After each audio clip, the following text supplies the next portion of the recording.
এখানে একটু চেঞ্জ আসলো সেই ক্ষেত্রে, বা আমার যদি আরো এস থেকে কিছু দরকার হইতো সেই ক্ষেত্রে।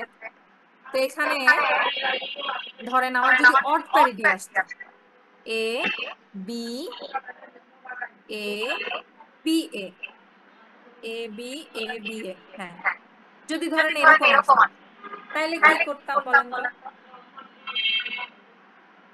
তাহলে কি লিখতাম?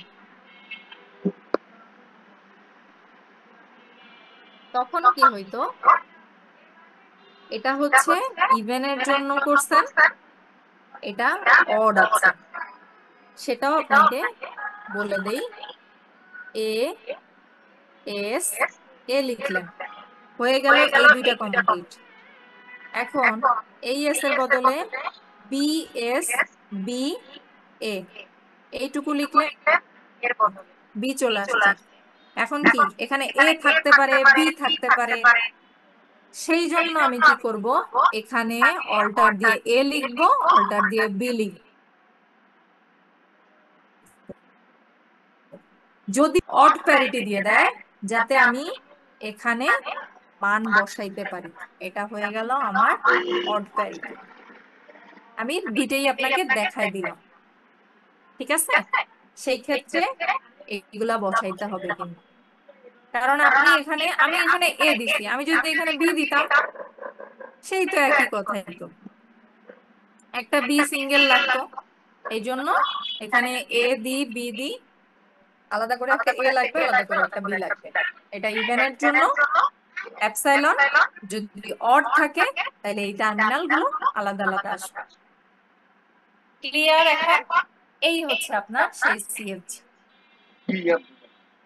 এটা লিখতেও হবে প্লাস এভাবে বের করে আপনাকে দেখাইতেও হবে, সেটা ইভেনই আসুক আর অডই আসুক, যে আপনি যে সিএফজি লিখছেন তার থেকে আপনি আলটিমেটলি আপনার এই স্ট্রিংটা ডিরাইভ করতে পারেন।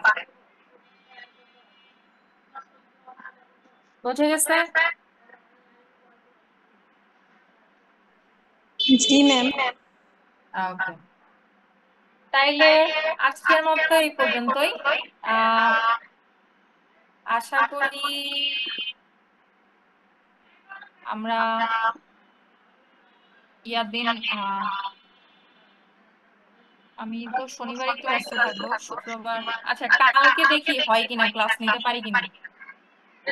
যদি নিতে পারি আমি সকালের দিকে জানাই দিব, ঠিক আছে?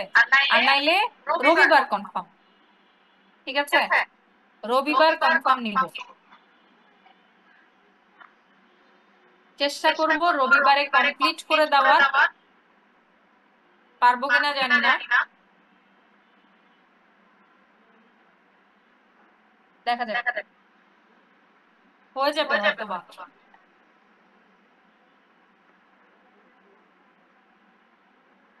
রবিবারের পরে আপনারা নিজেদের মতো করে পড়তে থাকবেন, কারণ 7 তারিখ হয়ে যাবে তো, 16 তারিখ পরীক্ষা।